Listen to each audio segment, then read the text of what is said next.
오늘은 지난주에 이어서 광야가 아름다울 수 있는 이유 두 번째 시간입니다. 출애굽기 15장 22절부터 27절까지의 말씀을 가지고 마라에서 경험한 하나님의 은혜라는 제목을 가지고 말씀을 상고하도록 하겠습니다. 오늘날을 살아가는 현대인들에게 필요한 것은 오직 지금의 문제인 것 같아요. 그래서 예배를 드린다거나 또 신앙의 어떠함에 대해서 이야기하면 몹시도 불편해하는 사람들이 있어요. 왜냐하면 지금 내가 중요한 것은 바로 이 시간의 나의 문제지 고리타분한 과거의 이야기나 역사의 이야기가 아니라고 생각하는 것이죠. 대다수가 그런 것 같아요. 우리 모두는 지금 이 시간 내 앞에 펼쳐진 문제에 굉장히 관심을 갖는데 그 나쁜 거는 아니지만 거기에만 관심을 갖는다면 위험할 수 있다는 것입니다. 지금 나의 문제 그리고 당장 내 앞에 내일의 문제에 버거워서 분주하게 살아가는, 그래서 우리들은 지금 우리가 살아가는 바로 지금 이때가 가장 중요한 시기라고 철석같이 믿고 사는 것 같아요. 역사상 모든 사람들이 그렇게 살아온 것 같습니다. 그래서 과거를 통하여 배워야 하는데 과거를 통하여 배움의 기회를 놓칠 때가 굉장히 많다는 것입니다. C.S. 루이스가 이런 이야기를 했어요. 이러한 현상을 가지고 연대기적 우월의식이다. 연대기적 우월의식. 다시 말하면 지금 내 인생의 이 순간이 가장 중요하다고 여기는 이 연대기적 우월의식. 이것은 하나의 죄성 중에 하나입니다.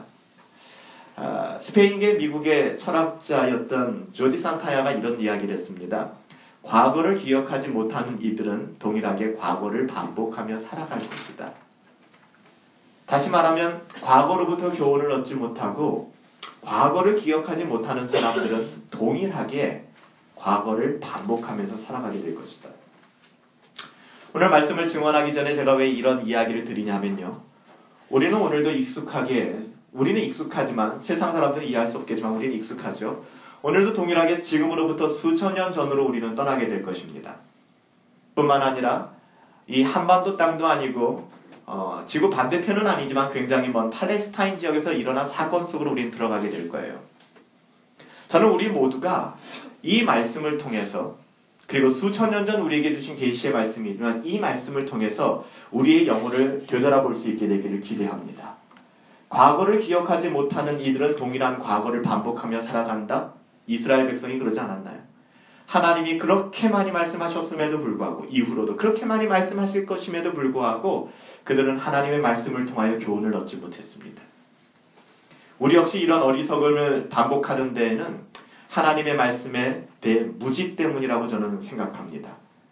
저는 오늘 이 말씀을 통하여 특별히 광야가 아름다울 수 있는 이유, 이스라엘이 이 광야 여정을 통하여 이스라엘 안에 비춰진 그 우리들의 자아상이 좀 발견되었으면 좋겠어요.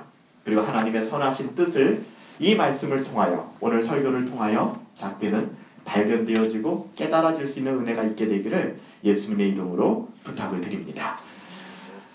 광야를 걷는다는 것은 굉장히 고통스럽고 힘든 일이죠. 그렇죠? 말이 그렇지 힘듭니다. 제가 여러 번 말씀드렸지만 저는 군 생활을 백골부대에서 했어요. 3사단. 철원이라는 데를 태어나서 처음 가봤고 그렇게 춥다는 것도 처음 경험해 보았습니다. 유격 훈련도 힘들고 많은 훈련도 힘들었지만 제가 진짜 힘들었던 것은 동계 훈련이었어요. 제가 10월 말군번이거든요. 자대 딱 배치 받고 가자마자 동계 훈련을 하는 거예요. 와, 이거는 진짜 힘들더라고요. 무화 훈련이라고 하는, 영하 진짜 한 20도까지 떨어져요. 철원은. 그런데 불이 없어요.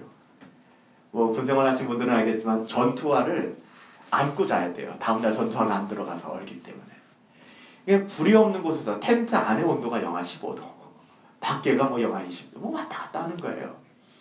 근데 저는 이제 연대본부에서 그 군생활을 했기 때문에 좀 편하게 한 사람이었죠. 예하 대대 사람들은 굉장히 많이 훈련을 합니다. 그래서 대대 사람들을 보면 굉장히 강인해 보이고 또 굉장히 익숙해 보여요. 제가 이등병 시절에 그 병장 한 친구가 저한테 이런 얘기를 하더라고요. 야, 이 자식들아, 너희들은 대대에서 일하는 저희 근무하는 애들은 굉장히 편하고 그리고 또 익숙해 보이지 동계훈련은 한 번 하든 두 번 하든 똑같은 거야. 면역력이 없어 라고 얘기하더라고요. 다시 말하면 동계훈련을 한 번 받는 사람이나 10번 받는 사람이나 어떻게 보면은 똑같이 힘들다는 거예요. 그러니까 여러 번 받는다고 해서 굳은 살이 생기지 않는다는 거예요. 똑같이 힘들고 어렵다는 것이죠. 여러분, 광야길이 그래요. 광야라는 길이, 여러분들 우리 앞에 놓아진 광야라는 길이 뭐 여러 번 그 광야를 걷던 새로운 광야길이든 간에 굉장히 고통스럽고 힘들다는 것에 대해서는 변하지가 않습니다. 추운 건 추운 거고 힘든 건 힘든 거죠. 똑같은 거예요.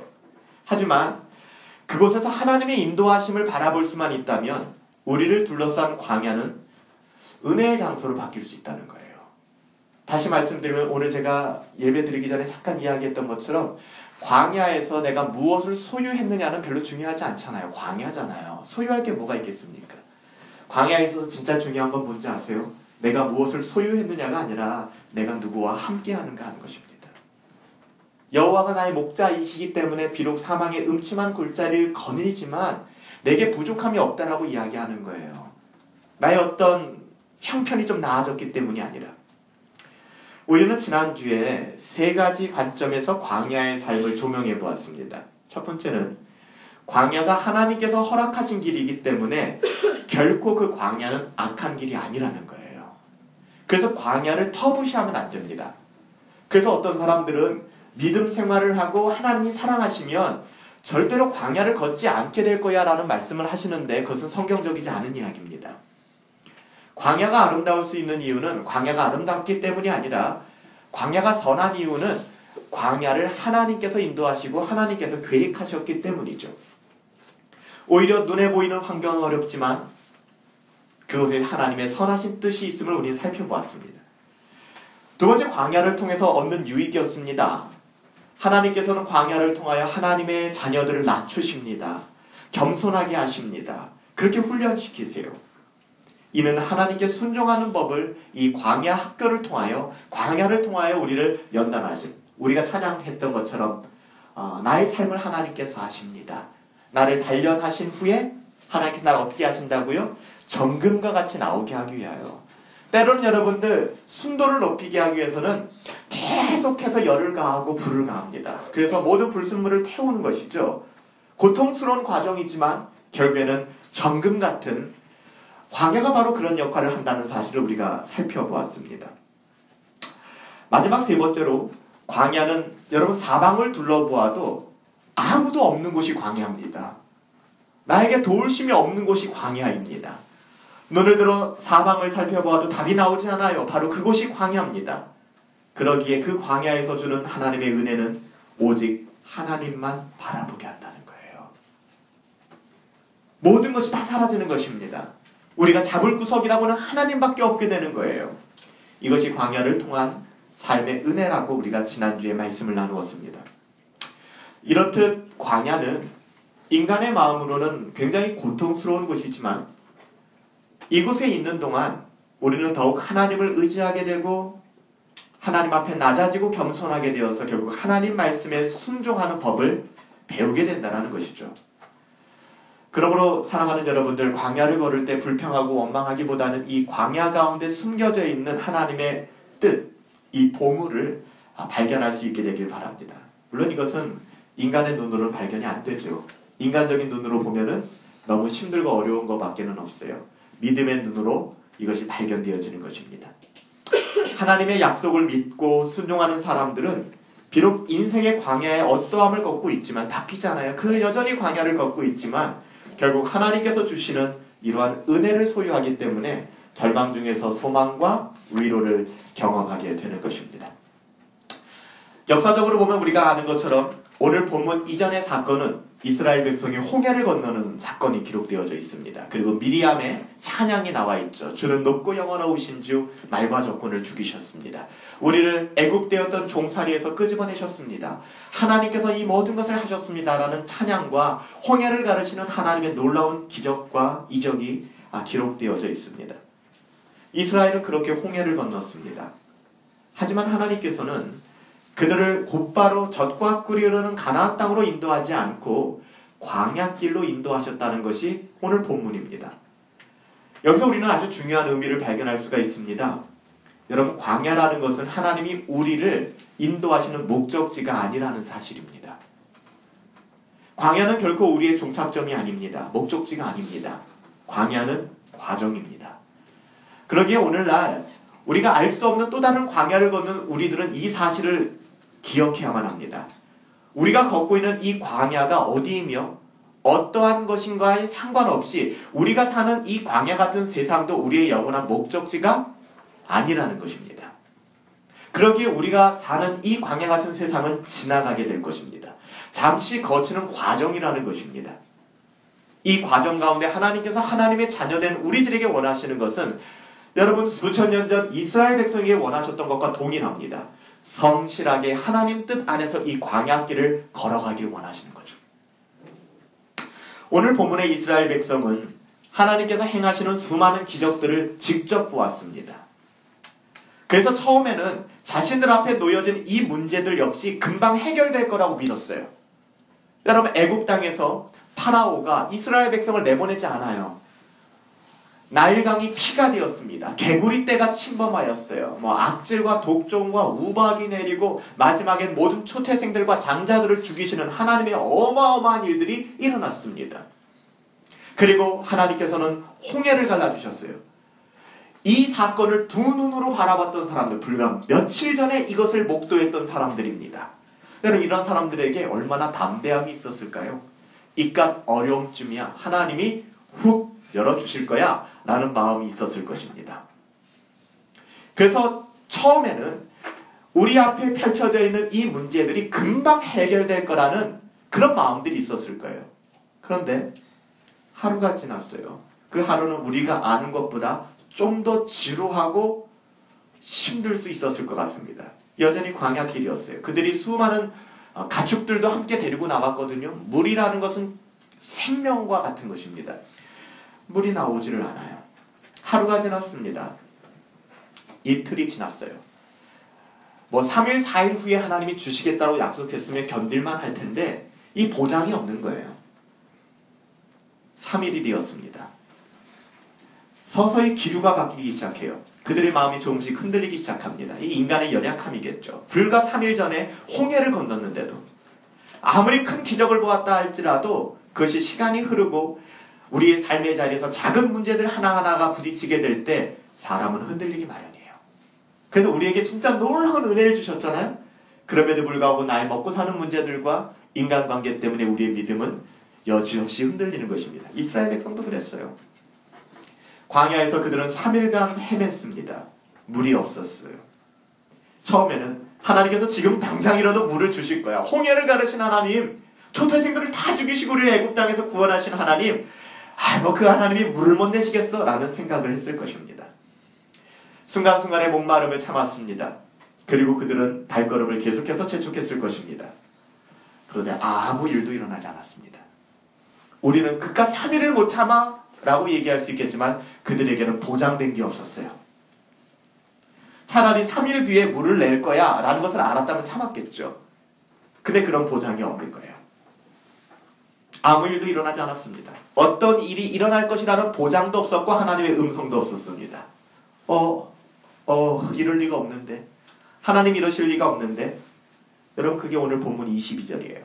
우리 22절 말씀 함께 읽을까요? 시작. 모세가 홍해에서 이스라엘을 인도하매 그들이 나와서 수르 광야에 들어갔어 거기서 사흘 길을 걸었으나 물을 얻지 못하고. 여러분들 이스라엘 백성의 위기를 만난 것이죠. 그러던 순간 이스라엘 백성 앞에 물이 펼쳐졌습니다. 와, 하나님께서 그러면 그렇지 앞다퉈서 그 물가로 뛰어갔던 이스라엘 백성을 여러분 상상할 수 있겠습니까? 그런데 그 기쁨과 환희는 그렇게 오래가지 않았습니다. 그 물은 잔인하게도 마실 수 없는 물이었습니다. 죽음의 물이었죠. 성경학자들은 그것을 석유라고 이야기하기도 합니다. 검은 물이었어요. 쓴 물이었습니다. 끝없는 광야 3일 길을 걸어오면서 타는 듯한 목마름 속에서 그토록 물을 간절히 원했고 사모했던 사람들이 받았을 배신감과 절망, 이루 말할 것이 없었을 것입니다. 차라리 쓴 물이 발견되지 않았더라면 좀 더 나았을 거예요. 사람 가지고 노는 것도 아니고. 물을 발견하게 하셨는데 그 물이 먹을 수 없는 물이라니. 드디어 인간의 악함이 터져나오기 시작합니다. 불과 홍해를 건넌 지 3일 만에 한두 사람 입에서부터 시작됐을 거예요. 이구동성으로 시작되지 않았을 것입니다. 한두 사람 입에서 시작됐을 것입니다. 불평이, 원망이 나왔습니다. 그리고 중요한 사실은 한두 사람으로부터 시작된 이 불평과 원망은 이스라엘 전역에 퍼지는데 그렇게 오랜 시간이 걸리지 않았을 겁니다. 순식간에 이스라엘 백성들은 그 하나님을 향하여 원망하기 시작합니다. 여러분, 타락한 인간들은 믿음과 소망의 말에는 굉장히 더뎌요. 근데 절망과 불신의 말에는 굉장히 전염성이 강합니다. 재빨라요. 불과 3일 전에 그들에게 벌어졌던 일들, 주는 높고 영화로우신 주, 말과 적군을 죽이셨습니다. 홍해를 가르시고 뒤따라오는 애국 군대를 홍해에 수장시키신 그 하나님, 우리를 구원하신 하나님, 그 일들은 다 잊어버린 것 같아요. 불과 3일 만에. 대단하죠. 그게 우리 아닙니까? 이스라엘 백성은 자기들이 받은 배신감과 그 3일간의 갈증으로 인하여 온갖 불편한 마음들을 쏟아놓기 시작합니다. 쏟아놓기 시작해요. 아무리 화가 난다고 해도 직접 하나님께 그렇게 할 수 없었던 그들은, 그들의 표적이 된 사람은 모세였습니다. 하나님이 세우신 지도자 모세를 원망하기 시작합니다. 모세를 향하여 분노하고 불평하지만 사실 실상은 이건 모세를 향한 것이 아니라 하나님을 향한 원망이에요. 하나님을 향한 원망. 23절과 24절 우리 같이 한번 읽을까요? 어떻게 원망하였는가? 같이 읽습니다. 시작. 마라에 이르렀더니 그곳에 물이 써서 마시지 못하겠으므로 그 이름을 마라라 하였더라. 백성이 모세에게 원망하여 이르되 우리가 무엇을 마실까 하네. 여러분, 이것은 진짜 그냥 엑기스로 기록한 거지 아마 대단했을 겁니다. 모세를 향하여 멱살잡이를 하고 내가 너 죽이겠다 막 이랬을 거예요. 이렇게 불평하는 이스라엘의 모습 속에서 우리는 우리 앞에 펼쳐진 광야의 현실을 배우셔야만 합니다. 이것이 수천 년 전 이스라엘의 역사로 끝나서는 안 된다는 거예요. 하나님께서 이 말씀을 우리에게 주신 데에는 동일하게 2015년도 마지막 주일을 보내는 우리들에게 이 말씀을 통하여 하실 말이 있다는 것을 우리가 발견해야 된다는 것입니다. 그것은 무엇입니까? 놀라운 하나님의 은혜 다음에 반드시 시험이 올 수 있다는 것입니다. 홍해의 기적 이후에 이스라엘 백성 앞에는 누누이 말씀드리지만 레드카펫이 깔린 것이 아니에요. 홍해를 건넜지만 그들 앞에는 레드카펫이 아니라 오히려 광야에 목마름이 있었고 오히려 쓴 물이 기다리고 있었습니다. 그래서 우리 역시 여러분들 선줄로 생각하면 넘어질까 조심하라고 하잖아요. 하나님이 주신 은혜가 있고 하나님이 주신 감격이 있다면 그 역시 이후에 깨어서 조심하고 주의하여 분별하면서 이 광야길을 걸어가야 된다는 것입니다. 그래서 우리에겐 날마다의 경건의 훈련이 필요한 거예요. 많은 사람들은 자신들이 고통을 당할 때 힘들어지고 마음이 낙심됩니다. 하지만 여러분들, 오늘 이스라엘 백성을 놓고 생각해 볼 때는 저희도 마찬가지죠. 고통 자체보다 더 참기 힘든 게 뭔지 아십니까? 그 고통이 영원할 것 같다는 두려움이에요.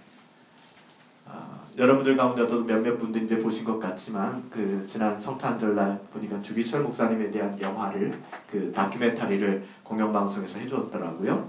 그래서 저도 몇몇 분들이 이야기하길래 저도 그것을 이제 인터넷을 통해서 봤는데 주기철 목사님이 그런 이야기를 하는 장면이 나오더라고요. 그 뭐 실화인지는 모르겠지만 그 산정연교회에서 목회하시다가 이제 신사참배를 거절하고 뭐 이런 것들 때문에 투옥되고 고문당하고 또 뭐 다시 투옥되고 고문당하고 그러고 나서 이제 다시 산정연교회에서 설교하시는 날에 그런 말씀을 하시는 장면이 나왔어요. 솔직히 두렵다. 이 고문이 나를 위해서 기도해달라. 이 고문이 한두 번이면 괜찮겠지만 이것이 1년이 되고 10년이 되고 수십 년이 되면 내가 이것을 참아낼 수 있을까? 이건 인간의 마음 아니겠습니까? 다시 말하면 정해진 고난이라면 그 이겨내겠습니다. 근데 이것이 끝이 없는 거예요. 이때 사람은 절망해요. 사람들이 왜 자살을 할까요?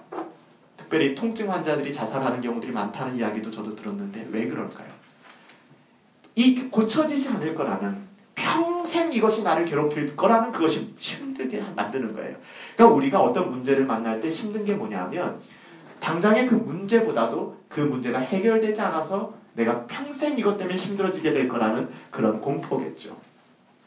이스라엘 백성 역시 이 마라의 쓴물 앞에서 경험한 것은 그것일 것입니다. 이젠 죽게 되었구나. 이젠 뭐 우리는 소망이 없구나. 하지만 하나님의 자녀들은 이 모든 것은 하나님을 신뢰함으로 바라볼 수 있어야만 합니다. 우리에게 찾아오는 이런 시험과 연단은 결코 영원한 것이 아니며 우리의 목적지도 아니라는 사실을 여러분 기억하시기 바랍니다. 다 지나간다는 거예요. 이것이 저에게는 얼마나 큰 위로가 되는지 모르겠습니다. 여러분 다 지나갑니다. 결국에 다 지나가게 되는 것들이에요. 광야는 우리의 목적지가 아닙니다. 우리의 종착역이 아니에요. 물론 그렇다고 할지라도 이런 광야에서 경험되어지는 목마름이나 기다림이나 부족함이나 육체의 고통을 좋아할 사람은 아무도 없습니다. 하지만 이것이 이 땅에서 살아가는 하나님의 자녀들의 삶이라는 사실도 잊어서는 안 돼요. 이걸 피할 수는 없습니다. 우리가 하나님의 자녀가 되었고 이 땅에서 신앙생활을 잘 해나간다고 할지라도 결단코 이런 삶의 자리에서 우리를 면제해 주지 않는다는 것입니다. 하나님께서. 여러분 오늘 이 말씀을 듣고 가슴이 뜨거워졌다 할지라도 여러분들 앞에 펼쳐진 광야는 바뀌어지지 않아요. 2015년도를 보내며 2016년도를 결심하지 않겠습니까? 얼마나 갈까요? 초를 치고 있죠. 얼마나 갈까요? 오래 가지 않아요. 오래 가지 않아요. 하지만 하나님의 자녀들은 변함없는 광야지만 그 광야가 바뀌어질 것을 원하는 것이 아니라 그 광야를 살아가는 나의 마음가짐과 내 영혼의 위치를 하나님의 뜻대로 조정한다는 것이죠. 여러분 그거 아십니까? 우리 가운데 불평과 원망이 넘쳐날 수밖에 없는 게 인간의 죄성이죠. 여러분들 불평과 원망을 줄일 수 있는 것은 기도밖에 없다는 사실을 아십니까? 우리 따라합시다. 기도와 불평은 반비례 관계이다. 시작. 기도와 불평은 반비례. 다시 말하면 불평이 많은 분들은 기도하지 않는다는 거예요. 사람들은 어려움을 접하게 될 때 감사와 찬양보다는 원망과 불평에 익숙합니다. 저도 그래요. 여러분들도 그럴 것입니다. 하지만 이것을 조심해야 합니다. 그래서 하나님의 자녀들은 그저 내가 느끼고 생각하는 대로 내 몸이 반응하는 대로 그렇게 말해서는 안 됩니다. 하나님의 자녀들은 그래서는 안 돼요. 그래서 제가 몇몇 분들한테 이렇게 말씀드리죠. 입으로 오그지지 말아라. 입으로 감옥을 만들고 거기 갇히지 말아라. 여러분들의 입에서 저는 믿음의 말이 나올 수 있게 되길 바랍니다. 하나님의 자녀들이라면 그저 몸과 마음이 느끼는 대로 그렇게 말해서는 안 됩니다. 그러면 우리 가운데서는요, 원망과 불평과 이것밖에는 없어요. 원망과 불평이 우리의 인생을 사로잡게 될 것입니다. 또한 이런 원망과 불평은 하나님 자녀를 묶어버리는 올무와도 같습니다. 그러니까 결박당해버리는 거예요. 수많은 사람들이 마라의 쓴물 앞에서 그 물을 바라보면서 말하라 이야기하면서 하나님 앞에 원망과 불평을 쏟아놓습니다. 60만 3,550명 이스라엘 백성들이 한결같이 원망했을 거예요. 근데 한 사람은 달랐어요. 그게 누굽니까? 모세였습니다. 25절 말씀, 모세의 반응을 보십시다. 이 원망의 자리에서 모세는 어떻게 했는가? 25절 같이 한번 읽습니다. 시작. 모세가 여호와께 뭐라고 얘기합니까? 모세가 여호와께 부르짖었더니 이것은 기도를 이야기하는 것입니다. 모세가 하나님께 기도하기 시작합니다. 그랬더니 하나님께서 그에게 한 나무를 가르치시고 그가 그 물에 그 나뭇가지를 던집니다. 그랬더니 어떻게 됩니까? 그 물이 단물로 바뀌게 되었습니다. 여러분 하나님의 자녀들은 믿음의 사람은 비판과 원망과 불평으로 그의 삶을 가득 채우는 것이 아니라 하나님께 무릎으로 기도하며 나아갑니다. 물론 이런 삶은 사람들에게 인정받지 못해요. 그래서 이후로 모세도 또 여호수아도 이런 믿음의 말을 했다가 동족 이스라엘에게 거의 죽일 만큼의 어려움을 당하게 됩니다. 그럼에도 불구하고 신약성경에도 사도 바울은 이런 삶을 살아가라고 얘기합니다. 믿음의 아들 디모데에게 뭐라고 얘기합니까? 너는 배우고 확신한 일에 거하라. 사람의 어떠함에 요동하지 말아라. 너희가 하나님 앞에 기도해야 될 때 무릎 꿇고 기도하라. 그렇게 이야기하는 것입니다. 오늘 본문 25절에 모세는 원망을 들을 때에 여러분 원망으로 갚지 않았습니다. 그는 흔들리지 아니하고 여호와 앞에 나가 부르짖었습니다. 여러분 어떨까요? 누구나 엉뚱한 소리를 들으면 화가 나지 않습니까? 저도 그래요. 저도 가끔 목회를 하다 보면 목사임에도 불구하고 엉뚱한 소리를 자꾸 하고 자꾸 이상한 이야기를 하면 화가 납니다. 여러분 그렇지 않는다는 것을 내가 증명하고 싶고 논쟁을 해서라도 따지고 싶은 것이 인간의 한결같은 마음이요. 난 그런 사람 아니야! 라고 얘기하면서 인간의 마음입니다. 그러나 모세는 그렇게 불평하는 이스라엘 백성들을 향하여 논박을 하거나 그런 이스라엘 백성을 향하여 자기의 정당함을 주장하거나 너희들 나한테 왜 그래? 며칠 전에 내가 행했던 기적들 다 잊어버렸어? 내가 홍해를 갈랐잖아. 이런 얘기가 하나도 없어요. 모세가 한 것은 하나입니다. 여호와께 부르짖었다. 여기에 하나님의 자녀들이 광야를 걸을 때에 취해야 될 행동들이, 교훈들이 담겨 있는 것입니다. 여러분 생각해 보실까요? 모세 원래 이런 사람이었습니까? 천만의 말씀이에요. 모세는 이런 사람이 아니었습니다. 여러분 모세는 어떤 사람이었습니까? 그는 이집트 왕자로 입양되어서 40년 동안 이집트 제국에서 파라오로서 교육을 받았던 사람이었습니다. 그렇지만 그에게 뭐가 있었죠? 혈기가 있었어요. 그래서 이집트 사람을 때려 죽이고 동족을 구원하고 또 동족들과의 싸움에 관여해서 결국에는 미디안 광야로 쫓겨날 만큼의 혈기가 있었던 사람이 모세입니다. 만약에 이때 모세였다면 마라의 쓴물 때문에 불평하는 이스라엘 백성들 다 죽었어요. 그렇잖아요? 이 자식들이 막 이랬을 겁니다. 근데 모세가 바뀌었어요. 지금의 모세 보세요. 한마디도 이런 방구가 없습니다. 그리고 기도합니다. 어떻게 모세가 바뀌었는지 아십니까? 여러분 잘 아시는 것처럼 이집트 왕자로 40년을 있었지만 하나님께서 모세를 사용하지 않으셨어요. 그리고 그를 미디안 광야로 들여보내십니다. 그리고 모세가 미디안 광야에서 40년 동안 촌부로 살아갑니다. 이해할 수 없는 역사라고 생각할 수 있어요. 하나님 나한테 왜 이러세요? 근데 하나님께서는 바로 이 순간에 모세를 만들기 위하여 모세라는 개인을 미디안 광야로 들여보내신 거예요. 오늘 이스라엘 백성을 광야길로 인도하신 것과 똑같다는 사실이에요. 동일하게 저와 여러분들을 오늘 광야로 인도하시는 것도 동일한 목적이라는 사실을 우리는 발견해야 됩니다. 혈기로는 하나님의 의를 이룰 수가 없어요. 그래서 가끔 교회에서 싸움이 일어나거든요. 여러분 싸움을 통해서 논쟁을 통해서 이길 수는 있어요. 그래서 얻는 것은 뭡니까? 아무것도 없어요. 그래서 교회는 은혜가 왕노릇해야 되는 곳이고요. 교회는 사랑이 주관하는 곳이어야 되는 것입니다. 여러분들 갑론을 박해 싸워서 이기면 뭐 하겠습니까? 결국 그 영혼을 잃어버리고 마는 거예요. 혈기로는 하나님의 나라를 이룰 수 없습니다. 기도로 이것이 가능해지는 것이죠. 모세는 살인자가 되어서 미디안 광야에서 기가 막힌 40년의 시간을 보내게 됩니다. 거기서 아들도 낳고 거기서 결혼도 했고 그의 인생을 새롭게 시작하게 되었죠. 이것이 마치 이스라엘이 지금 걷고 있는 40년 광야길과 너무 비슷하지 않습니까? 또한 제가 서두에 말씀드렸던 것처럼 역사를 통해서 교훈을 얻고 성경을 통해서 교훈을 얻으시란 말입니다. 우리 인생 가운데 하나님의 광야길을 여신 이유가 이와 맞지 않는다고 생각하세요? 같다. 동일한 이유라는 것입니다. 모세는 이런 세월을 지내면서 영적으로 더욱 성장하게 되었습니다. 이런 상황 속에서도 의연히 기도의 무릎을 꿇을 수 있는 사람으로 바뀌게 되었다는 거예요. 광야길을 통해서. 적어도 이 현장에서 우리는 모세의 혈기를 찾아볼 수가 없습니다. 광야길을 걷는 우리들에게 있어서 결코 화를 내거나 혈기를 부리는 것이 하나님의 의를 이루지 못함을 보여주는 것이죠. 이 순간 우리가 취해야 될 것은 기도예요. 그래서 그 주기철 목사님에 대한 다큐멘터리를 보니까 또 그 아들이 그런 이야기를 하잖아요.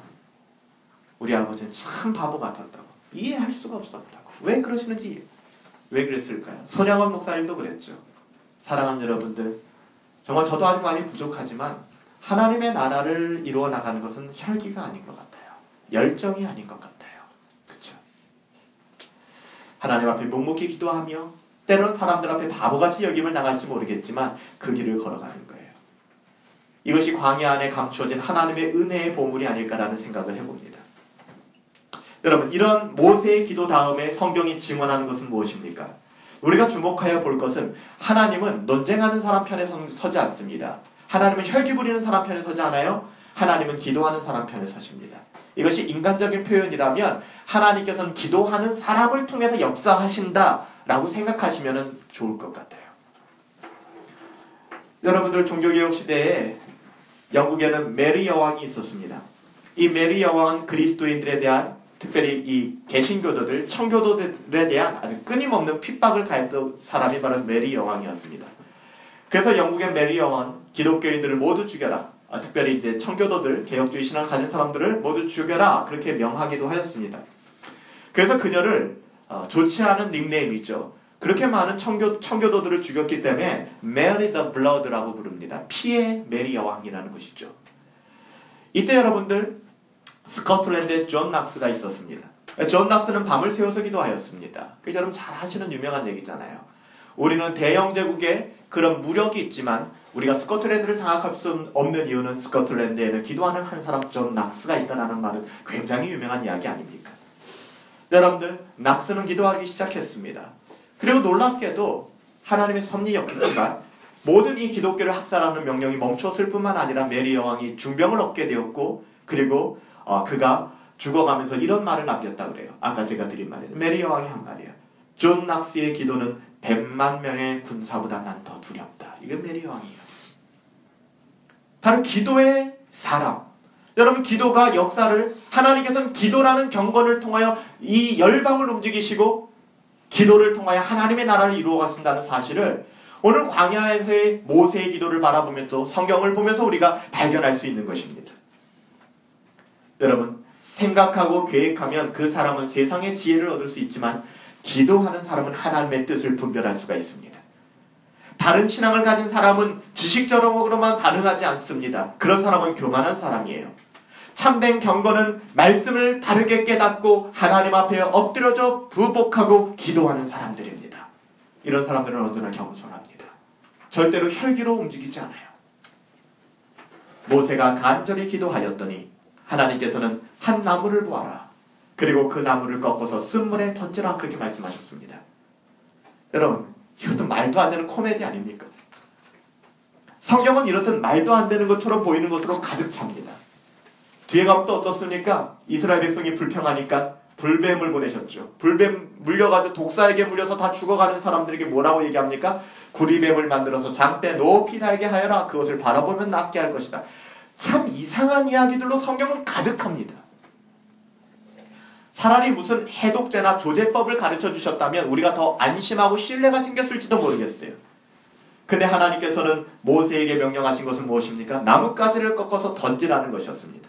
여러분 보세요. 모세가 누구라고요? 잊지 마세요. 모세는 애굽, 이집트, 그 당시 최고의 나라에 왕자 교육을 받은 사람입니다. 지성인이에요. 지식인입니다. 모든 세상의 철학과 학문에 통달했던 사람입니다. 그리고 낮아졌던 사람입니다.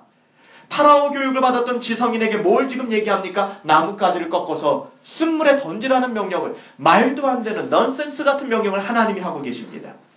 근데 그가 순종해요. 왜 그가 이렇게 부드러워졌을까요? 하나님의 말씀에. 광야 40년을 통하여, 개인적인 모세의 광야 40년을 통하여 모세는 이렇게 바뀌게 된 것입니다. 하나님 앞에 자기의 논리를 주장하지 않습니다. 하나님 앞에 자신의 지식을 피력하지 않습니다. 그냥 하나님이 하시라고 하니까 그 말에 순종합니다. 인간의 이성이나 합리성이 아니라 하나님의 말씀에 전적으로 순종하는 모세의 모습을 여러분 보십니까?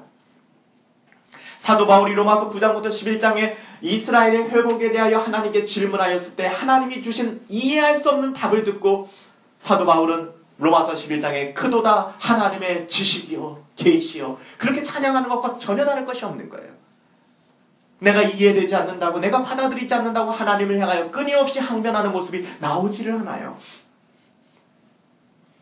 어쩌면 우리가 오늘도 동일한 광야길을 걷는 이유는 이런 부분에 있어서 부드럽지 않기 때문이기도 합니다. 하나님을 향하여 끊임없이 나의 경험과 나의 지식과 나의 어떠함으로 항변하고 있기 때문에 하나님은 우리를 광야길로 인도하신지도 모릅니다.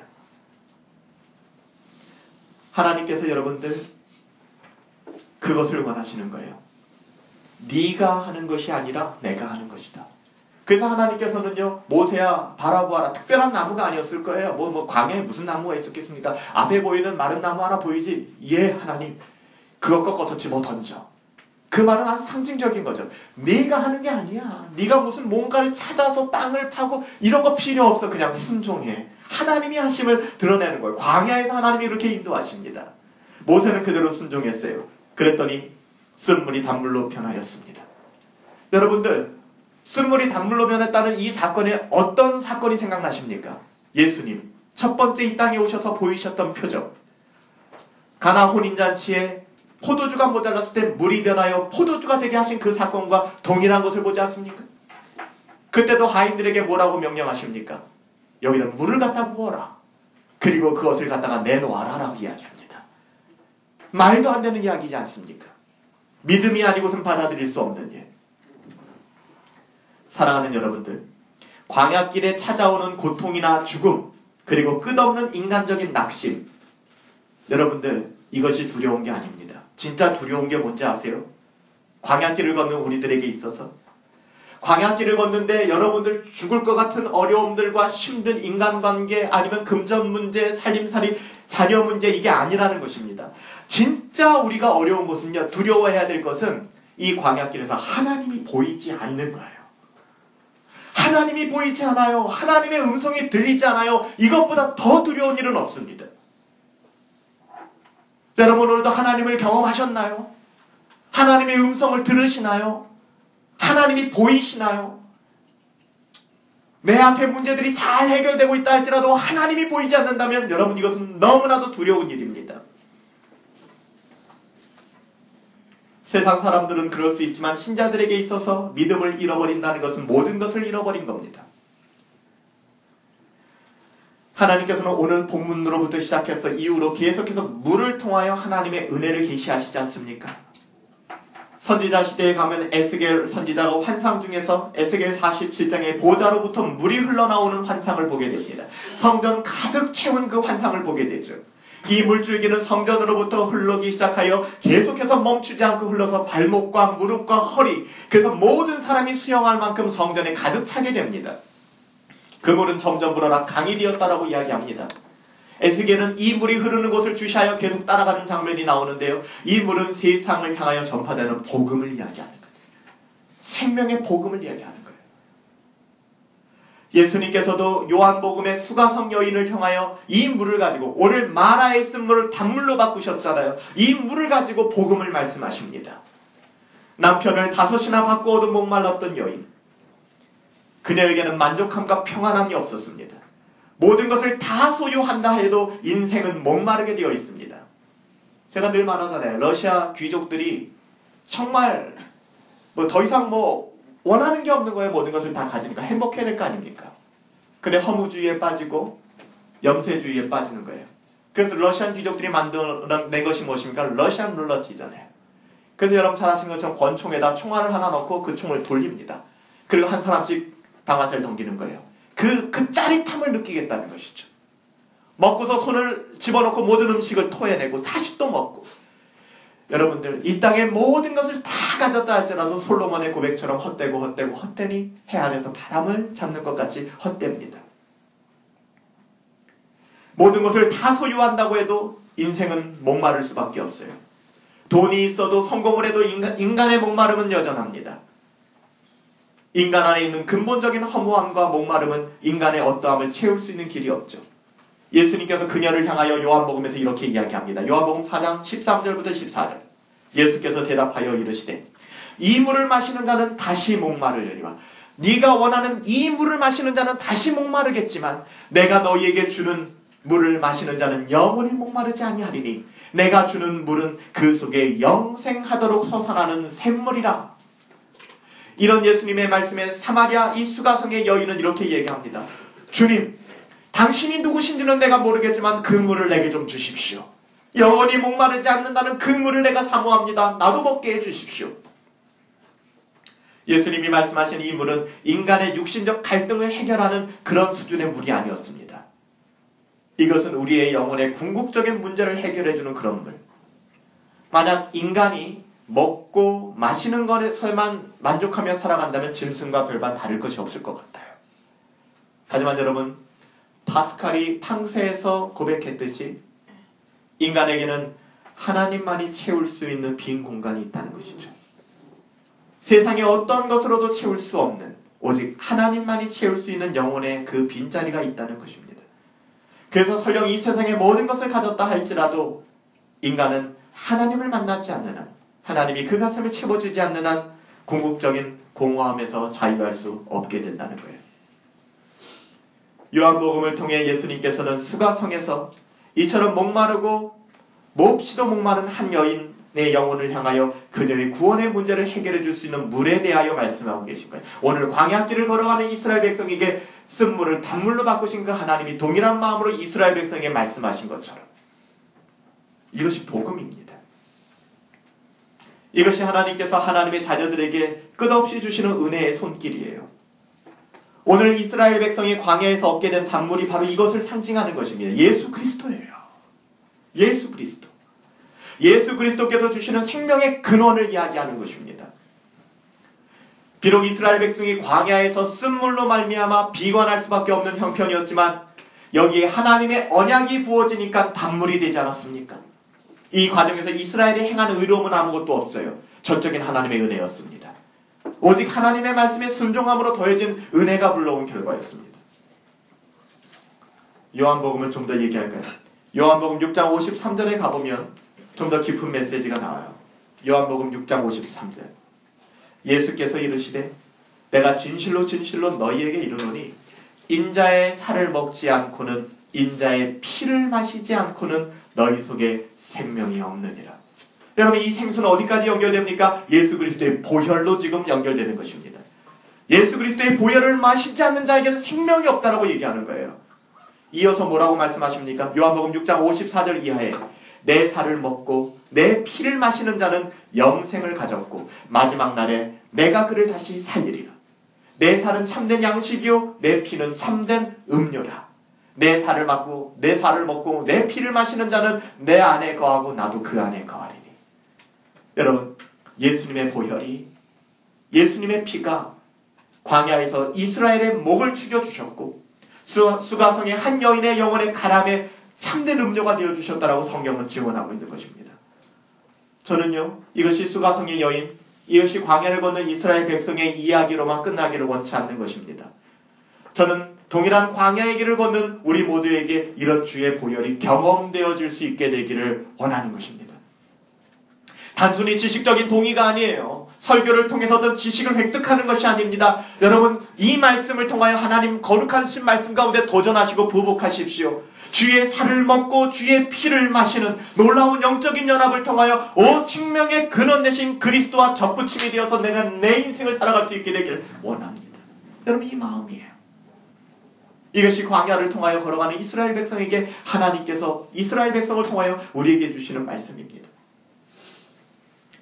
우리는 지난 주일 하나님께서 이스라엘을 광야로 인도하시는 목적이 그들을 죽이기 위함이 아니라 그들을 살리시기 위함이라는 전제에 대해서 확실히 해두었습니다.